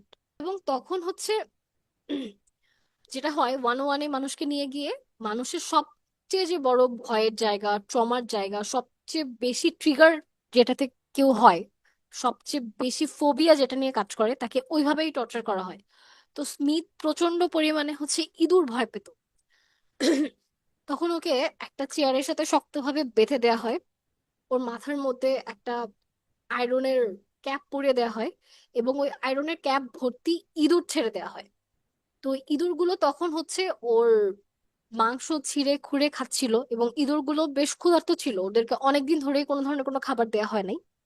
ওরা তখন উইনস্টনকেই হচ্ছে ওর মুখের সমস্ত জায়গা হচ্ছে খুব বাজেভাবে অ্যাটাক করে খেয়ে ওই আয়রনের ক্যাপটা থেকে বের হওয়ার ট্রাই করছিল। এবং উইনস্টন আসলে ওই টর্চারটা নিতে পারছিল না, ও প্রচন্ড পরিমাণে ট্রমাটাইজড হয়ে গেছে। এবং তখন ওর কাছে মনে হয় এখান থেকে বাঁচার একটাই উপায়, সেটা হচ্ছে আমার এখন জুলিয়াকে ফ্রেম করতে হবে। আমি যদি জুলিয়াকে ফ্রেম করি, আমি যদি বলে দেই যে সমস্ত কিছু আসলে জুলিয়া করেছে, জুলিয়ার জন্য হয়েছে, আমি আসলে সবসময় শুরু থেকে হচ্ছে বিগ ব্রাদারের প্রতি খুবই ডেভোটেড ছিলাম, জুলিয়াই হচ্ছে ডিরেল ছিল, জুলিয়াই হচ্ছে আমাকে হচ্ছে অনেক বেশি প্রভোক করেছে, তাহলে হয়তো ওরা আমাকে আর কোনো টর্চার করবে না। তো এটাই হচ্ছে পরেও গিয়ে যখন কনফেস করে, এটার পরে ওকে ছেড়ে দেওয়া হয়, কিন্তু ছেড়ে দেওয়ার পরেও আসলে ও আর আগের মানুষটা থাকে না। ও তখন পার্টির দাস হয়ে যায়, এবং eventually he loved big brother. তো এই ঘটনার পরে যেটা হয়, অনেক বছর পরে আমরা দেখতে পাই যে আবারও হচ্ছে জুলিয়ার সাথে স্মিথের দেখা হয়েছে। স্মিথ তখন বৃদ্ধ হয়ে গেছে।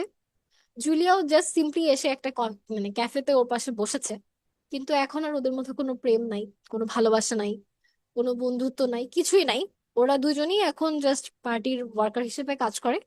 ওরা ওদের হচ্ছে ওয়ার্কিং পারপাসেই হচ্ছে কথা বলছে। মানে এখান থেকে এটাই বোঝা যায় যে শেষ পর্যন্ত আসলে ওদের সম্পর্কটা বিগ ব্রাদারের হাতে নষ্ট হয়ে যায়। এবং যেহেতু আমরা দেখতে পাচ্ছি যে মানে একদম শেষ দৃশ্যে এসে যে ওরা বয়স্ক হয়ে গেছে, তার মানে ওরা জীবনের অনেকটা সময় পার করে এসেছে, এবং বিগ ব্রাদারের যে রুল সেটা এখনো চলছে। কোনো ধরনের কোনো অবস্থারই আসলে কোনো পরিবর্তন হয়নি। তো এখানের থিমগুলাও আমরা দেখতে পাচ্ছি যে টোটালিটারিয়ানিজম আছে, যে আমাদের রাষ্ট্র কিভাবে আমাদেরকে শোষণ করে, আমাদের নিয়ন্ত্রণ করে। থট কন্ট্রোলের ব্যাপারটাও আছে, যে প্রত্যেকটা জায়গায় হচ্ছে মানুষের চিন্তা ভাবনা স্বাধীনতা কেড়ে নেওয়া, বাক স্বাধীনতা কেড়ে নেওয়া, সমস্ত কিছু কিভাবে হচ্ছে বিগ ব্রাদার বা তার পার্টি কেড়ে নিয়েছে।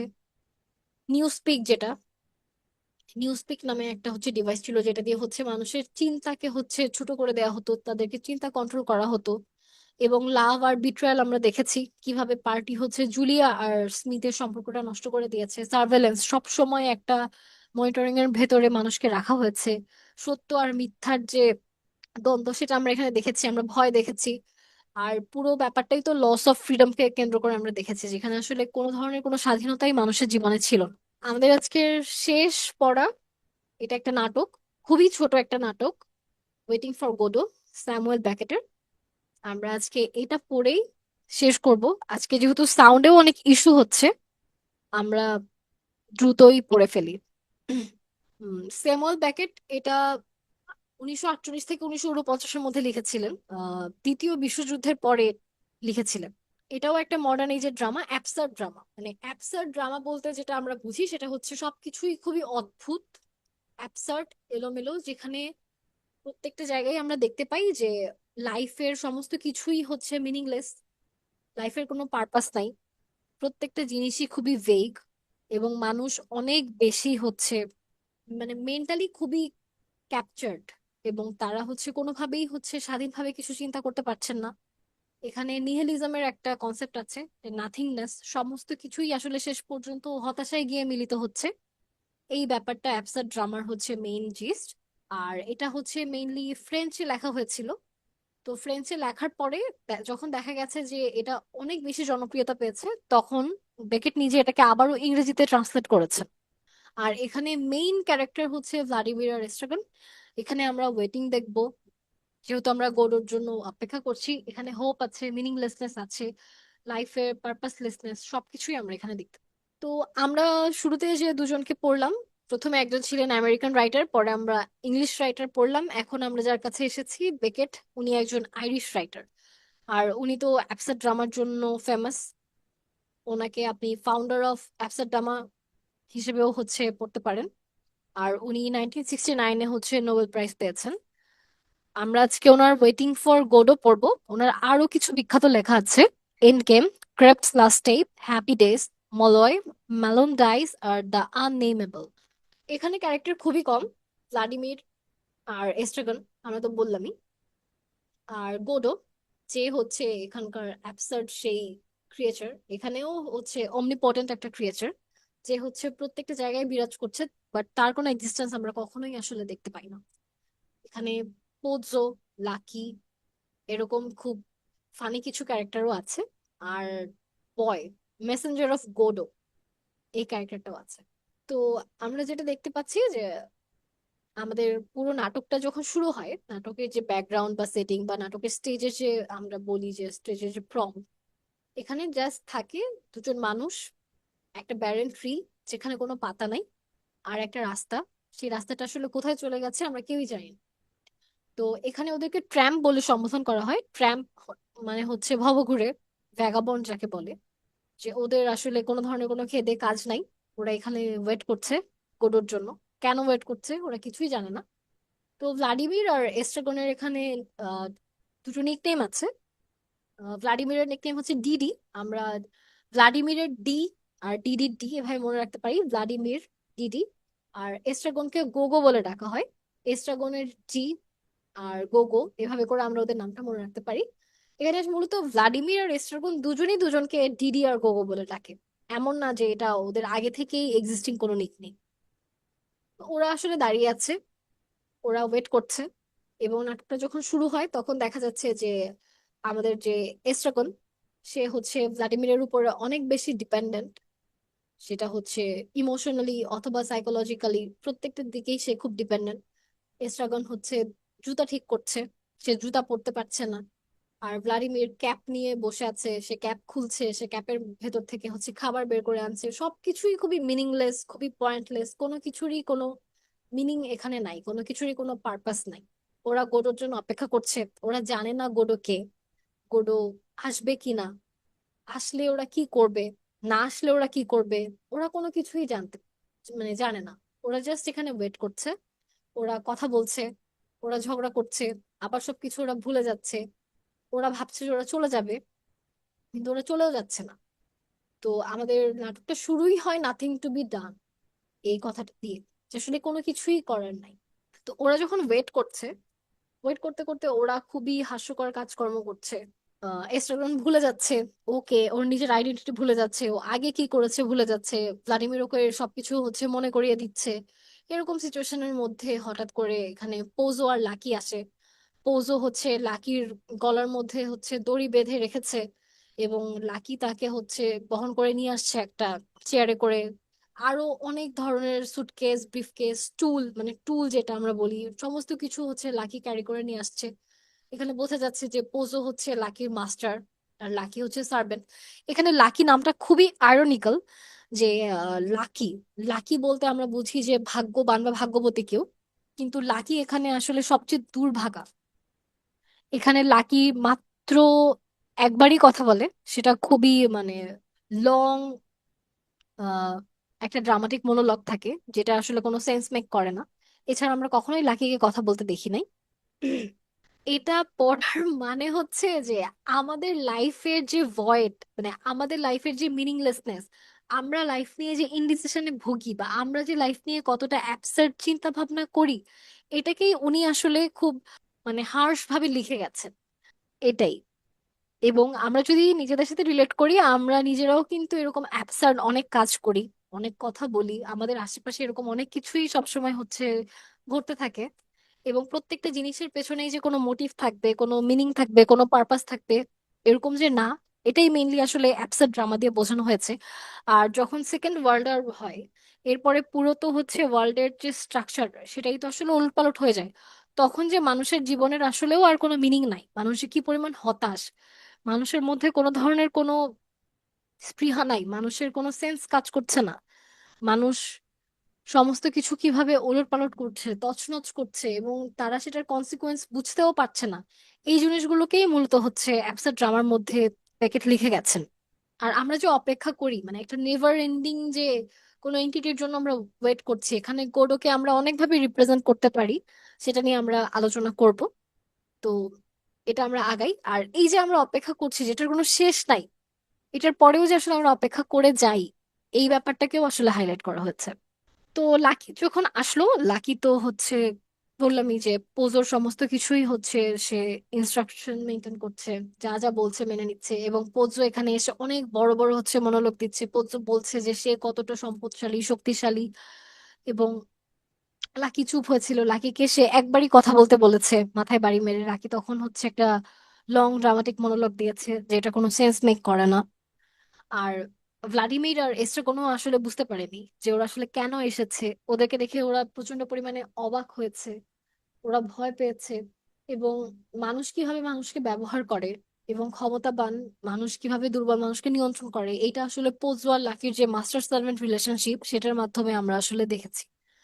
আর ওদেরকে পোজো জিজ্ঞেস করেছিল যে ওরা এখানে আসলে কি করছে, তখন ওরা দুজন বলেছিল যে we are waiting for Godot. তো পোজো যেহেতু এখানে অনেক বেশি পাওয়ার হোল্ড করে, এরকম একটা পার্সন হিসেবে নিজেকে রিপ্রেজেন্ট করেছে, তখন হচ্ছে ও অনেকভাবে ভ্লাদিমির এস্টারগনকে বলছিল যে আমার তো গোডোর সাথে দেখা হয়েছে, গোডোর ভাই তো আমার বন্ধু। মানে ওদেরকে অনেক ধরনের কথা বলছিল পয়েন্টলেস, যেগুলোর আসলেও কোনো ধরনের কোনো মিনিং নাই। তো ভ্লাদিমির আর এস্ট্রাগন এগুলো শুনে তো আবারও হচ্ছে বিশ্বাস করছিল যে তাহলে তো মানে গোডো আসলেও এক্সিস্ট করে, গোডো তো ফিরবে, গোডোর সাথে আমাদের দেখা হবে, গোডো আসবে, গোডো ওদের জন্য হচ্ছে মুক্তি নিয়ে আসবে, ওদের অপেক্ষা শেষ হবে। তো আমাদের ফার্স্ট অ্যাক্টে যেটা হয়, আমাদের গোডো তো আসে না, একটা মেসেঞ্জার, গোডোর বয়, সে আসে। সে এসে বলে যে গোডো আজকে আসবে না, কিন্তু কালকে আসতে পারে। ভ্লাদিমির এস্ট্রাগন হচ্ছে ওকে জিজ্ঞেস করে যে ও কে। ও বলে যে আমি হচ্ছে গোডোর হচ্ছে মেষপালক। তো ওরা হচ্ছে গোডো সম্পর্কে জানতে চায়। ও বলে যে আমি কিছুই জানি না। এরপরে ভ্লাদিমির আর এস্ট্রাগন একবার ভাবে যে ওরা চলে যাবে, ওরা চলে যায় না। ওরা আবারও অপেক্ষা করে, কারণ ওদের কাছে মনে হয় যে গোডো বেবি আবার আসবে। তো আমাদের ফার্স্ট অ্যাক্ট এখানে শেষ হয়ে যায়। সেকেন্ড অ্যাক্ট যখন শুরু হয়, তখন আমরা দেখতে পাই যে কিছুটা চেঞ্জ এসেছে। আমরা শুরুতে যে ব্যারেন ট্রিটা দেখেছিলাম, ওখানে অল্প কিছু পাতা গজিয়েছে। তার মানে আমরা বুঝতে পারি যে সময়টা আসলে অনেকখানি কেটে গেছে, কারণ এক রাতের মধ্যেই তো আসলে পাতা গজায়নি। তো এই যে সময়েরও যে একটা মানে সার্কেল, যে সময়টা আসলে শেষ হচ্ছে না, সময়ের যে একটা নেভার এন্ডিং লুপ, ওদের ওয়েটিং এর যে একটা নেভার এন্ডিং লুপ, এই ব্যাপারটা আবারও সেকেন্ড অ্যাক্টে শুরু হয়। সেকেন্ড অ্যাক্ট ওভাবেই শুরু হয় যে ওরা একই জায়গায় আছে, ওরা আগের দিনের কোনো কিছুই মনে করতে পারছে না। এস্ট্রাগনের প্রচন্ড পরিমাণে ক্ষুধা লেগেছে, ভ্লাদিমির টুপি থেকে ওকে ক্যারট বের করে দিচ্ছে, ও ক্যারট খাচ্ছে।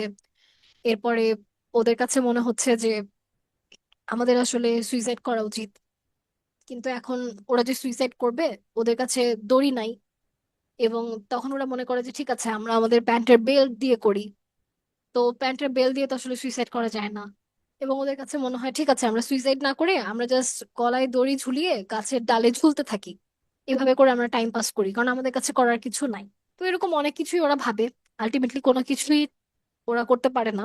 এবং পোজো আর লাকি এবারও আসে, কিন্তু এবার হচ্ছে ওদের একটা সিভিয়ার ট্রান্সফরমেশন হয়, যে পোজো এখানে পুরো ব্লাইন্ড, আর লাকি এখানে একদম মিউট, বোবা হয়ে গেছে।